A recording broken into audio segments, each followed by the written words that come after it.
to another episode of Erica Shmerica Reality Recaps. Today we're totally changing things up. As some of you know, but maybe not all of you, in my real life, I'm actually a hairstylist and I specialize in vintage hairstyling. I love all things vintage, as you can see. My whole house is all 1950s and I love old glamour, old Hollywood style. So today I thought, hey, why not kick it up a notch? We're gonna get a mannequin out and have a great time talking about our garbage television with the addition of a little hair tutorial with some vintage waves with the help of my new co-host, Elaine. Let's get started. So Elaine promised to be on her best behavior today. She's brand new, so we're gonna see how her hair reacts to what I'm about to do with the curling iron. And we'll get started. First up today is Angela. So Angela is making it out of her surgery. Thank God she woke up. Everything went well. Dr. Ubang, felt really pleased with what he had done with the surgery.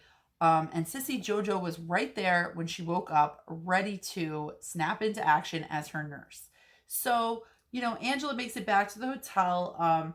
Sissy Jojo called Michael from the car. Angela was so out of it, she couldn't even talk to him. I mean, probably the first time we haven't seen Angela ready to go, ready to talk.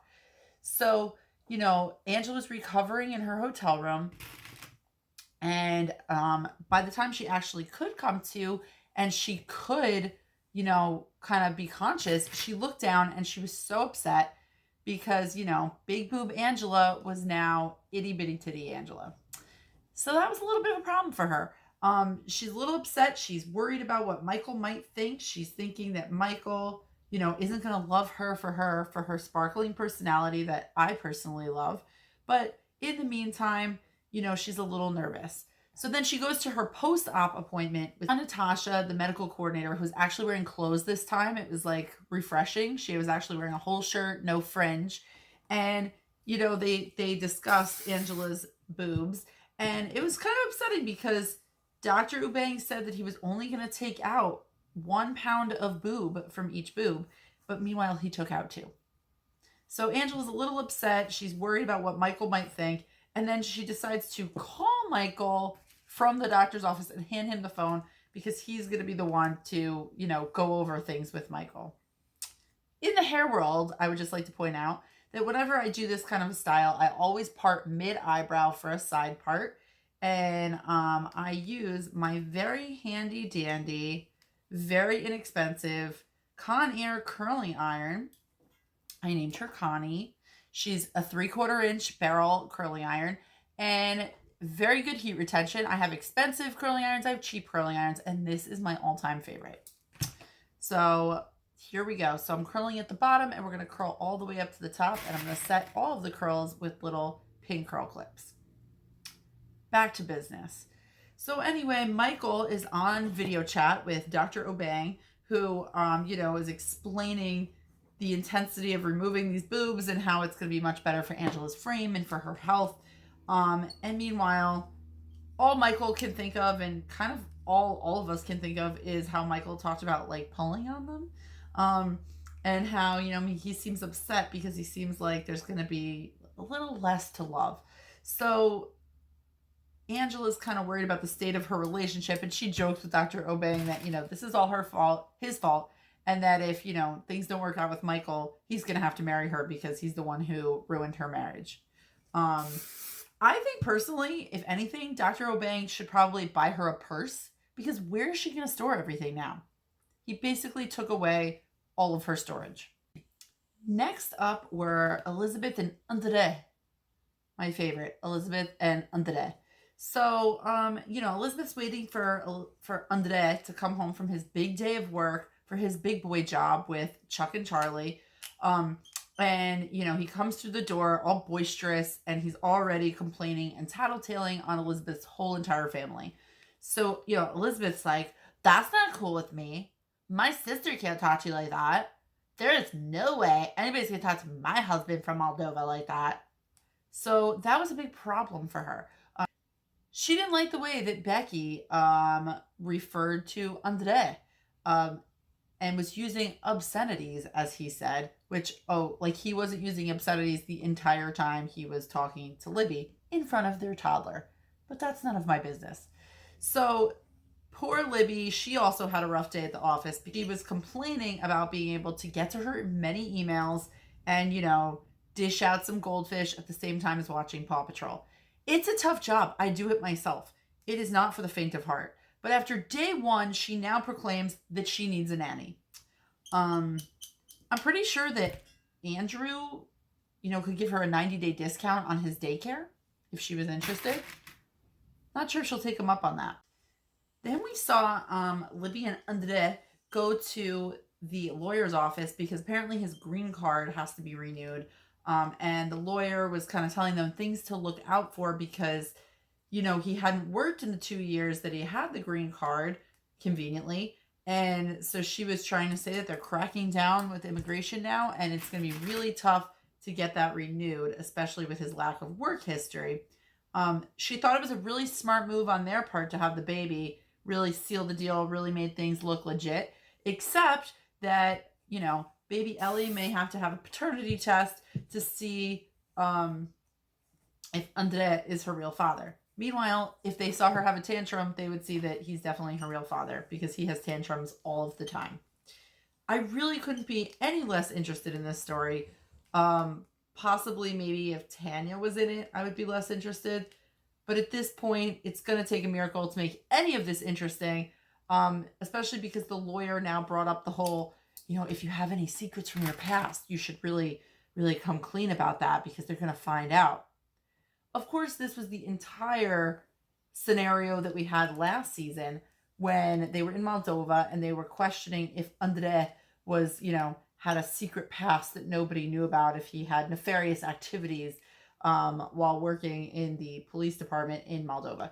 So same old story that he doesn't like the family and he may have had a past in Moldova. The end. Next up, we had Tiffany and Ronald. Tiffany's son Daniel, who's like the most adult in this entire situation, he runs home from school and he can't wait to go right on FaceTime to talk to his dad, Ronald, about, his day and how much he misses him, and he looks forward to seeing him when Ronald's visa gets approved and he's coming to the United States. Ronald decided, why keep things positive? I'm just gonna let him know right now that my visa's probably not gonna get approved, and maybe his visa isn't gonna get approved, and he might have to have the family move to South Africa so they could all be together. Well, of course, this didn't sit well with poor Daniel, who already has a lot on his plate, being that he's the only adult in the situation. And now Daniel's panicked because he doesn't want him, and that was all right before Tiffany grabs the computer and hangs up. It was very refreshing that we didn't just see her fight this entire episode. So later on, Tiffany goes to meet up with her sister at some kind of restaurant, and they're talking about, how she and Ronald spent their anniversary. So she tells her sister that they had some sexy time on the FaceTime. Sorry, Elaine. I didn't mean to do that. She grosses everyone in the whole world out. So she decided to talk to her sister about what she would do in the event that Ronald's visa did not get approved, because he seems to think that the whole family is going to be moving to South Africa just to be with him. And he is sadly mistaken. Tiffany has no plans to move. She continues to do the long distance thing if the visa doesn't get approved.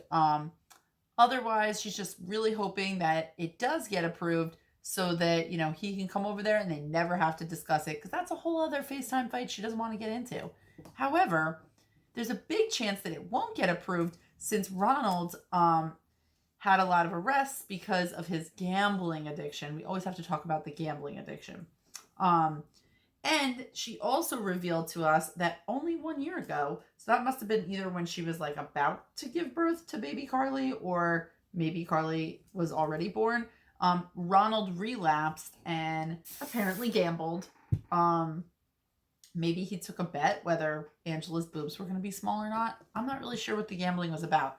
I hope all refrigerators stayed exactly where they were supposed to be. That's all I can say.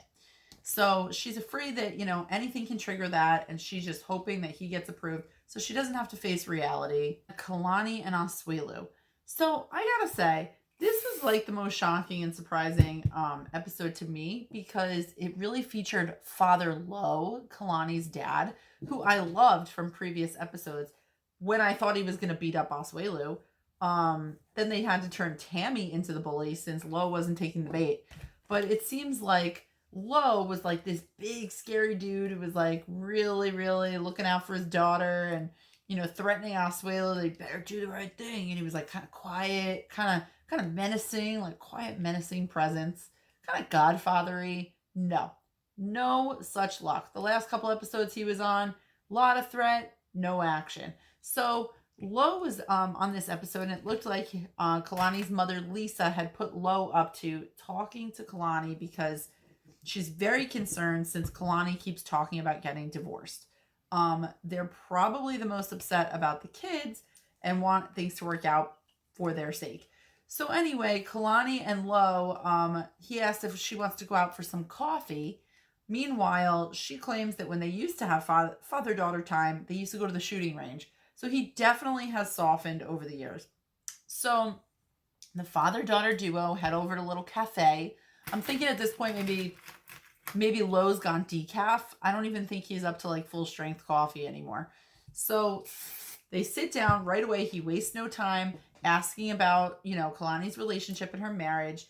And Kalani's pretty much 50-50 on getting a divorce. After last week's laundry incident, she really is just at her wit's end with Asuelu. He blows up all the time and it never seems to go anywhere productive. So it was really shocking that Lo, who you would think would be so defensive of Kalani and that, worried about her happiness and want her to be like super strong, he was kind of in favor of the two of them staying together. He kind of seemed to think that, divorce is for quitters and that's just not what you do. And she did explain that is the Samoa way. So maybe it's just old school Lo talking, but in any case, he seemed to think, despite all of his previous feelings about Asuelu, that Kalani should try and make things work. Well, Kalani wasn't sure how she felt about that. She does want to make things work in theory, but she thinks that after 2 years, it's not working. All that they've been through, she's just not sure what else to do. So after the chit chat with Lo, with Sweet and Lo, we can call him now, because apparently he's not as menacing as we once thought. He then takes a crack at talking to Asuelu. But not just like at any old cafe. This time they had to go to a golf course because it had to be just more scenic. So they go over to a golf course. Apparently neither one of them can golf. They said that they don't really do much of that in Samoa.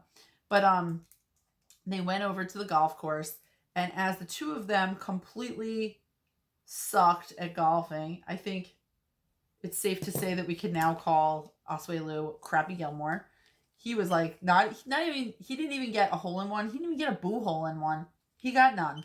So nonchalantly, Lo just segues into talking about marriage and his relationship with Kalani. And Asuelu, he says that he really wants to make things work. He just doesn't really know what to do, and the cultural differences and everything's so difficult. And you know what? Lo totally was relating to him.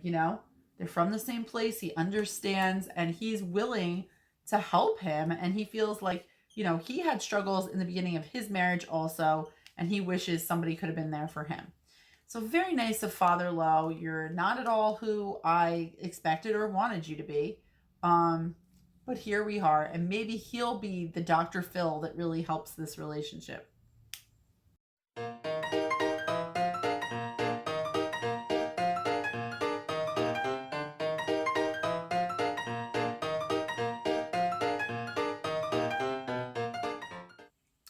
Next up were Yara and Jovi.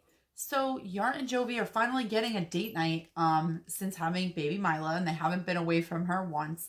And since last week was such a disaster with them trying to go out to the restaurant with the baby, Mama Glenn decided to come over and watch the baby for them, which was hard for Yara. She really didn't want to leave the baby, but, she pulled it together. Speaking of pulling it together, why the hell is she still wearing, like, white pants? Didn't she just have an infant? Like, what the hell?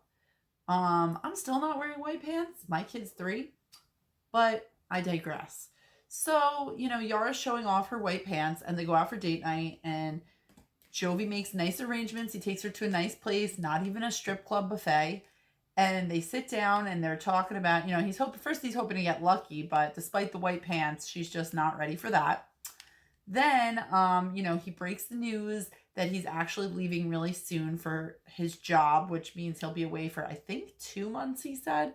So that's going to be really hard for Yara. She starts crying. She's all upset, because she's going to be alone in a foreign country with baby Mila. And it's going to be even harder than when she's pregnant because she's not going to have any help. But let's be honest, she can just go right over to Mama Gwen's house. And then we had Big Mike and Natalie. So, they're my personal favorite this season. Aside from Angela, of course, all-time favorite. So Big Mike and Natalie are in the car bright and early on their way to Oklahoma because they're going to stay with Mother Butter for Thanksgiving. So, Mike's all excited to go see his mom. Natalie's Natalie, and she's in the car. Apparently, she's not a morning person. You would think at least one of her personalities might be a morning person, but no. Mike tries to play with her, he's like, come on, Natalie, playing hard to get. He's all weird. I don't get him at all. He's so strange. Not as strange as she is, but, in a different way. So they're sitting there in the car. They're having this little chat on the ride over. Natalie's all frizzy, all disheveled. She's worried because she knows that Trish was the one to want to object to her wedding and possibly the one who kind of put it in Big Mike's head that he should call the wedding off. So she has mixed feelings about going to Oklahoma. So they head over to the airport. They take the long flight over. And when they finally get there, Big Mike's mother, Trish, shows up with her bangs in full effect. It was like a 4th of July firework right in the front and holding 2 balloons as she headed into the airport to meet them. Natalie was her usual self, her with her dazzling personality. She was just staring at Trish all crazy. She also complimented and overly complimented her flannel shirt. Oh, this is so much beautiful, this shirt. Trish, where did you get this shirt? I love it so much. And Trish is just Mervin's? I don't know.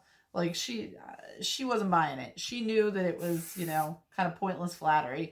And as they all set out to the car, Natalie jumped on top of Mike's suitcase as he wheeled it out and he rolled her right into the car. He should have probably rolled her right into the loony bin, but that's besides the point. So after that, they finally arrive at Mother Butter's house, and I was so excited for one to see the inside of Mother Butter's house, and it was everything I had dreamed it would be and more. Let me just tell you, it looked like an antique mall, which is exactly what I was thinking it would look like, except I had no idea that she was going to have a very extensive collection of porcelain pigs. Pigs are her things. I like flamingos and mermaids. She likes pigs. Tomato, right? So she goes in. She had a beaded curtain. She had a big sewing machine. She had all kinds of things going on in that house. Natalie was just looking around with her crazy eyes as usual, completely mind blown. She didn't know what to make of this entire house. She's probably already wondering if she's going to inherit all of these pigs. And, she's just taking it all in. So Mike's mother, shows them around, she shows off all her collections. And then as they're looking around, she then walks away and comes back with a cake for her birthday and for Big Mike's birthday, which were very close together. So the cake was some kind of chocolate on chocolate cake from Walmart, I assume, with little Hershey kisses all around it. And, of course, Natalie's repulsed by the cake because, Natalie, I only like health food. So that wasn't going to work for Natalie. So they sat there and the cake actually said, "Happy birthday, Mikey and Mommy." Very sweet. He is 36, but very sweet. Also, how is he 36? He looks much older than 36. Anyway, so they have the cake. Natalie's just sitting there with the look on her face. And in the meantime, Mama Mike is trying to make some small talk. She decides that they're just, "Oh, Natalie, how you liking squib?" So Natalie then, is like, I do not like the woods. I do not like to live in the woods. I cannot work all my life. All I want to do is journalism and work, and I cannot work. And so she's like, okay, all right. So I guess you're not really, holding back. You don't really like Squim. She goes, so, do you think you can do translation or find a job doing something like that? So she's like, I only have one life and I deserve to be happy. It's like, all right, what are you going to do with that? I mean, we're just having like a chocolate cake conversation. We were going to keep it light and fluffy, but no such thing with Natalie. No such luck. So Trish took the opportunity to then show Natalie to her guest suite, which was also pig themed. So she goes in there and Natalie is just, she can't get over it. She's acting super weird, weirder than normal. And Mike's just like, here we go. He knew, when he told her the other day that she comes off harsh sometimes, this is what he was talking about. So I can't wait to see next week a new situation where they probably won't get along. Let's be honest, this is not going to go well. But I'm here for it. Last and kind of least for this episode were Brandon and Julia. So Brandon and Julia, just a little side note, I'm using my 3-prong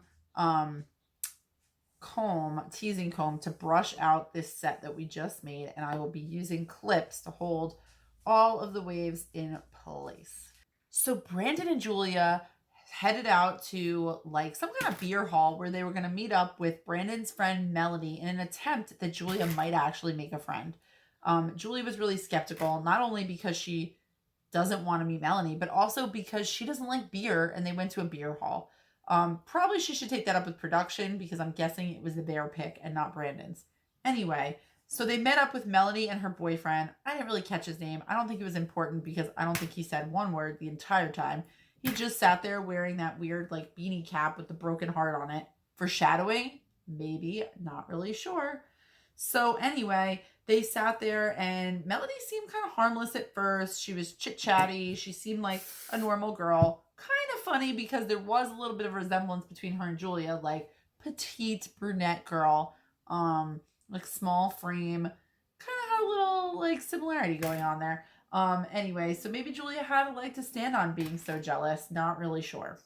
So, the conversation started out small, started out with, she and Brandon just reminiscing, talking about, their high school days and how they used to hang out. And Julia was getting super jealous that, they both liked beer. They used to hang out and watch movies. So she's already feeling kind of left out. And she at one point even said to the silent boyfriend, who I named Silent Bob, she said to Silent Bob, maybe we should go away together because, the two of them were just sitting there. And he's like, because he didn't say anything the entire time. So, enough time goes by and then Melody kind of takes a little bit of a turn and she starts getting a little, of course, this was definitely prompted by production, no doubt. But she kind of is like, what are your intentions with Brandon? Like, who even asked that? No one talks like that. Obviously, she was put up to this. So she says, I just want to make sure, you're in it for the right reasons and that you're not using him for a green card. Okay. In typical 90 Day fashion, somebody always has to, make it a point to like talk about that. And then she had to bring up the go-go dancer thing, which is Julia's favorite topic. So right away, Julia's getting super defensive, and rightfully so, because it seemed like Melody kind of took a turn left. So anyway, Julia gets really pissed off, leaves a whole plate of French fries, a giant plate of French fries on the table, no one's touching it, and runs out the door. Brandon goes following her. Of course, she's probably threatening, I go Russia.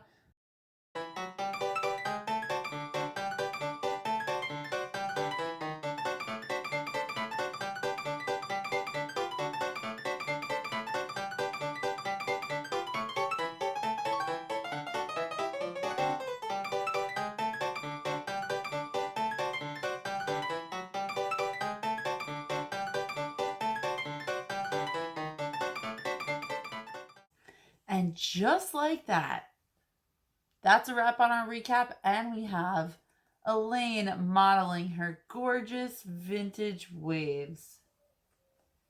Beautiful, Elaine. You did a great job. Anyway, Thank you so much for joining me again, Annalene, for another episode of Erica Shmerica Reality Recaps. If you haven't done so already, please make sure to like and subscribe to my new YouTube channel. And let me know below in the comments how you felt about the hairstyling.